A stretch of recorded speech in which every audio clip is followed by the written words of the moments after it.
This is part 23 from Trust to Trauma, Dating My Therapist. The moment we've all been waiting for. So let's just talk about it, right? So I left off with telling y'all that Onyx surprised us, right? So let me just kind of get into the setting of everything before the shit transpired. Okay, so it had been 2 weeks since we've been living in the home, right? So I would get up, drop Zai off at school. When I got back, I make the smoothies. Kay would get up and get ready for her morning walk. Onyx, she was in a closed room because she had just had surgery. Sometimes Kay would want to let Onyx out of the room because she felt like she was just in there by herself or whatever, and she wanted her to roam. I was nervous about it because Onyx had peed on my couch before in the past, and I just wasn't sure if she was going to do what she did at Kay's office in my living room, okay? So while I'm minding my business, all I hear is, "No, Onyx, no."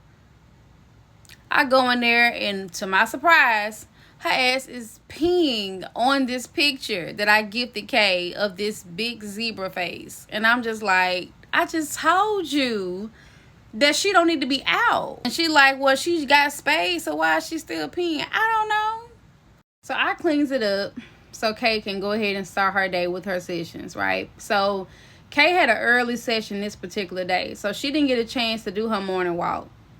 Matter of fact, Kay had sessions stacked. So literally all day long, she had sessions, and she didn't get a chance to do anything else but that. So Kay finishes her sessions, and at this point, it's dark outside. So I know she ain't going nowhere near outside at this time of night. She tells me that, damn, it's dark. I can't do my walk. But I got to get my walk in. I'm not going to bed without getting my walk in. I'm just like, well, what you gonna do? And she was just like, shit, I'm finna walk in the house. And I'm like, And I'm thinking like, okay, maybe she's about to go out on the porch and like walk up and down the stairs, or maybe the back patio, walk up and down the stairs. No. She was going to walk in each room in the house, upstairs, downstairs, all that. I'm just like, why would you be pacing back and forth through the house? Like, mind y'all, I am on the couch. I'm in school. I'm taking classes. So it's low-key distracting to see you in my peripheral go from room to room to room to room, from floor to floor. She catches a little too, honey, and she's like, Dream, this my house too. If I want to walk, I can walk. And I'm just like, pipe down. Not that big of a deal.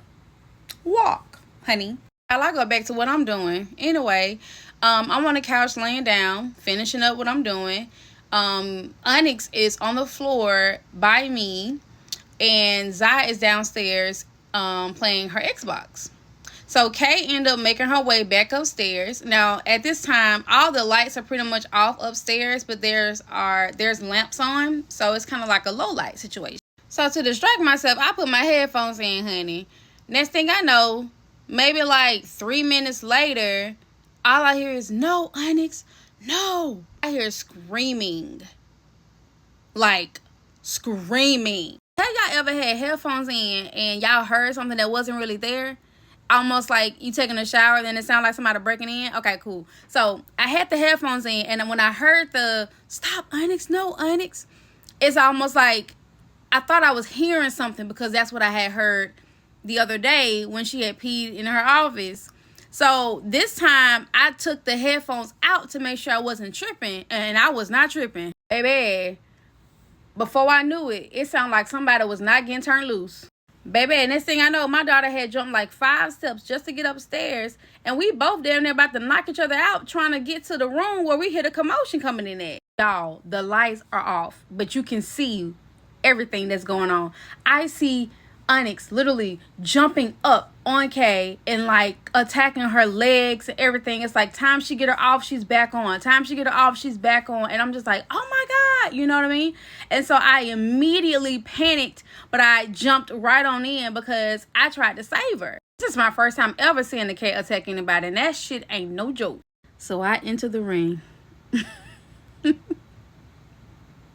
the fuck did I do? You thought Onyx would have had help, baby. The way she jumped off of Kay and jumped on me, that shit was so quick and seamless. I was like, whoa, baby, wait a minute. I had on like this onesie, so I'm covered from head to toe pretty much. So when she grabbed hold of my leg, her claws went through my pants leg to my actual leg, and I'm just like, I'm finna kill you. So the light came on, and Onyx noticed that she was on me, and she backed all the way up and literally just was stuck. Babe, I got the hell up out of there. And as I'm closing the door, she just sitting there looking like, oh shit, yeah, oh shit, you done fucked up. And right now I'm just holding my chest because I just can't believe I just broke up a fight. By this time I'm coming out the room, I see Zai, and she has like tissue, and she's like patting Kay's leg, and I see blood. I'm like, oh my God, there's blood dripping from like the back of her leg, her knee. I'm talking about, y'all, when I tell y'all I was in complete shock, I couldn't even move. For a moment, I'm just like, oh my God, I am so sorry. Like, I'm panicking. Like, I'm like, let me see. Oh my God, I'm so sorry. Like, I'm teary-eyed because I just cannot believe that this just happened. I had Kay come to a room that had more light because I needed to see why the hell she was bleeding so bad. So I noticed there were bite marks, like fangs, like you could see the puncture wounds in her leg. Like, you could see the scratches. Like, oh my God, y'all, it was so bad. It was so bad. Like, no, it's good. Like, I'm just, no. Ain't nothing good about this, ma'am. We about to take you to a doctor. So she's like, no, it's good. I'm just going, you know what I'm saying, take a bath, whatever, pop up. No, ma'am. As a matter of fact, since you don't want to go to the doctor, I'm going to bring the doctor to you. Honey, I went to Walgreens, and we all rode. Me, her, and Zai. So y'all a picture of Zai, how she looked. I didn't take a picture of myself. I should have. And of course I can't show Kay. But we all literally had on black, looking like we was some thugs. So child, I done grabbed some damn witch hazel, some bandages, some Neosporin. We gets back to the house, and I started to clean up, you know, the scratches and the cuts and the bites and all that stuff. And she's just like distraught, and I can just see it in her face, and I'm just like, oh my God. And she was just like, man, like, at this point I just can no longer deal with Onyx. Like, I just can't, you know, like this it's over for me. Like, I can't have no dealings with her. You ain't gotta convince me. Hell, I'm looking right at you. I won't fuck with her either. I was like, man, I thought you and Kay was up here fighting. That's why I flew up here so fast. And I was just like, yeah, it definitely sounded like it was two grown people getting it in. So at this point, we decided to go ahead and lay it down. So the next morning came. So Zai and I, we got suited and booted, okay? She attacks us. We straight.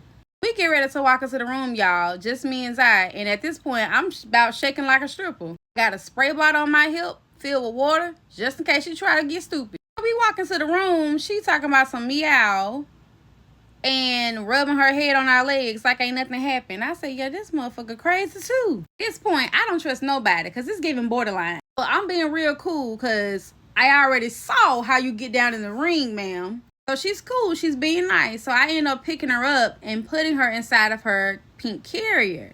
I put in her carrier. I started to sweep and clean up the room where she was in because I was going to transition her into the big walk-in closet that I have downstairs. So I'm sitting here thinking to myself, and I was like, well, I do know that when she gets surgery, they give them some type of medicine, and I saw the side effects said that they hallucinate. So I was like, well, maybe she probably saw Kay and thought she saw something else. You know what I'm saying? Like, maybe she didn't mean to attack her. Maybe it was random, you know?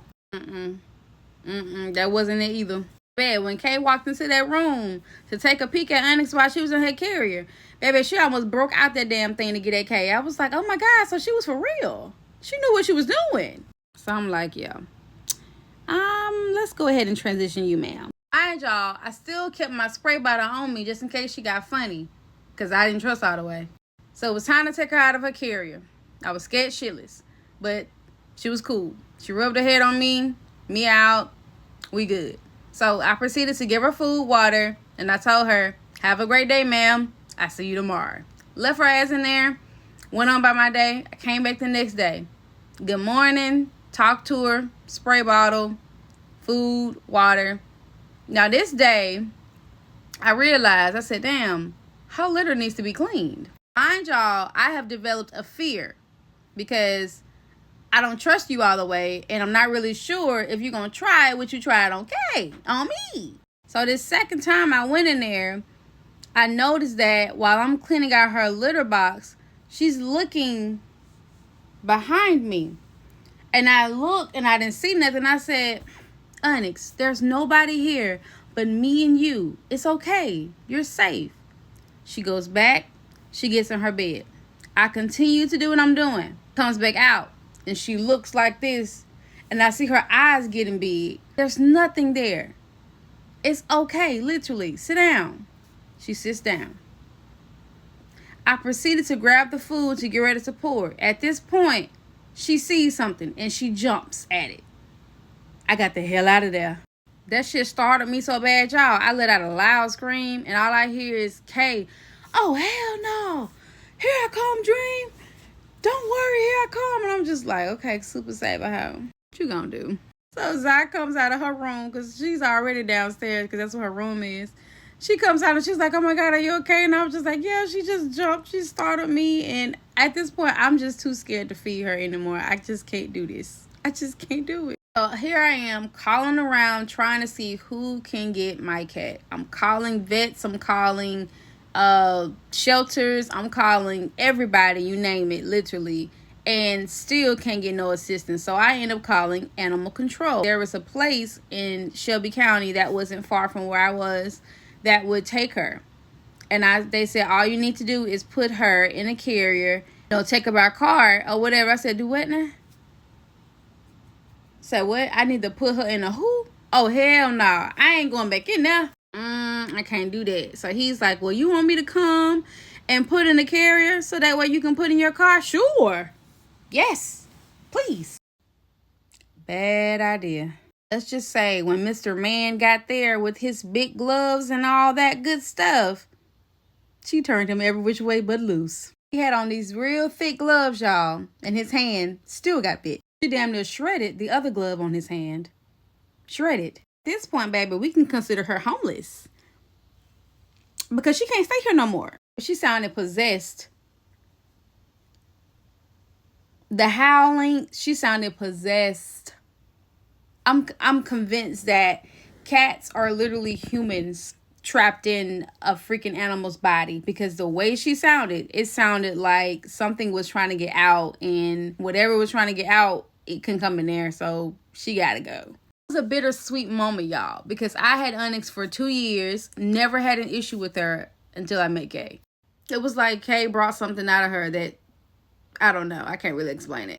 So the guy put her in the truck and he's just like, I can take her to a vet, the one that I was telling you about, but I have to let you know that it's a possibility that she may not make it.